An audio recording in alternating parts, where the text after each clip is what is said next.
क्या घटनाक्रम था, किस तरह से सर पूरा वर्कआउट हुआ है?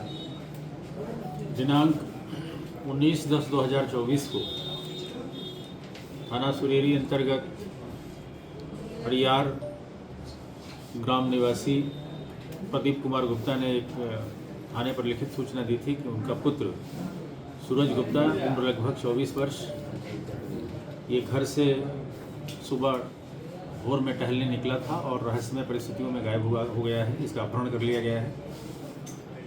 इस सूचना पर तत्काल समुचित धाराओं में अभियोग पंजीकृत हुआ और चूँकि एक बड़ी सनसनीखेज घटना थी, पुलिस की टीमों का गठन किया गया और पुलिस अधीक्षक जनपद जौनपुर के नेतृत्व में इसमें 5 टीमें लगातार काम कर रही थी। स्वाट सर्विलांस की टीमें काम कर रही थी और इसी दौरान इस अपहृत ने अपने कई लोकेशन बदले और अपने मोबाइल से ही उसमें से सिम को निकालकर और वाईफाई के माध्यम से व्हाट्सएप का प्रयोग करते हुए इसने 40 लाख रुपए फिरौती की मांग की अपने घर वालों से।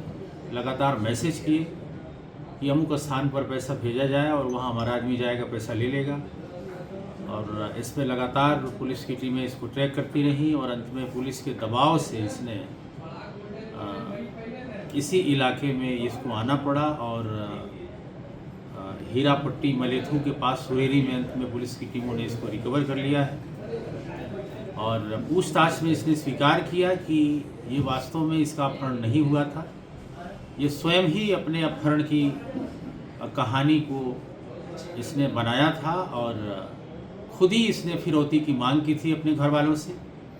ये सारी चीज़ें इसने स्वीकार किया है और इस स्वीकारोक्ति के बाद इस घटना का अनावरण हो गया है और जो अपहरण का मुकदमा लिखा गया था इसको तरमीम करते हुए फिरौती की धारा में 308 और 318 BNS के अंतर्गत अपराध पाते हुए इसमें इसको गिरफ्तार करके और जेल भेजने की कार्यवाही की जा रही है। मोटिव ऑफ क्राइम क्या था? मोटिव ये है कि यह बहुत ही रहस्यमय व्यक्ति है और ये कई चीज़ों को फील करना चाहता है कि हम ऐसा करेंगे तो हमको क्या लगेगा।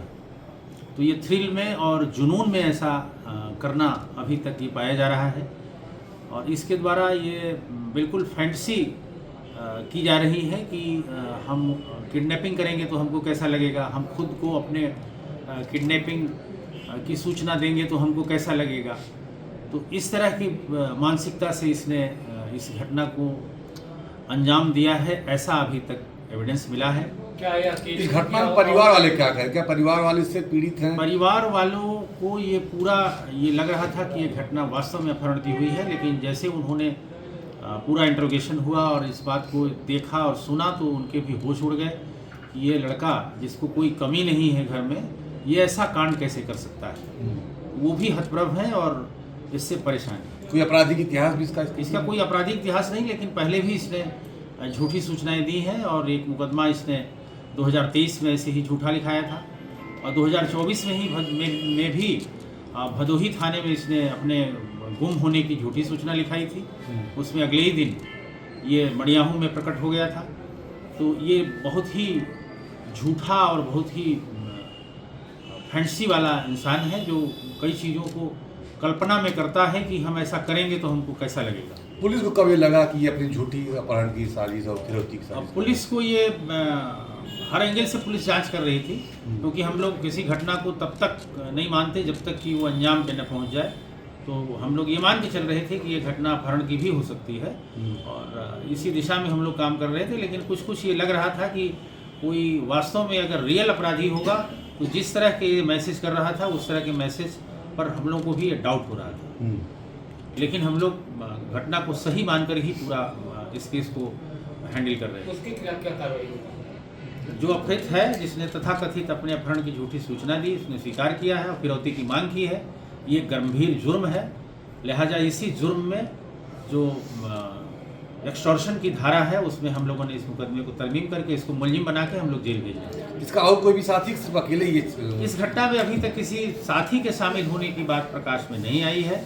कई लोगों से इसने चर्चा की थी, उन लोगों ने इस बात को तस्दीक किया था, लेकिन इस घटना में उनके संलिप्त होने की अभी तक कोई जानकारी नहीं। फोर व्हीलर में एक फोटो वायरल हुआ था, फोर व्हीलर में उसका अपहरण किया गया है, तो उसका क्या तथ्य है? इसमें ये बात आई कि ये जिस बस से ये सफ़र कर रहा था, उस बस पर इसने रिक्वेस्ट करके और किसी से फ़ोटो खिंचवाई थी। एक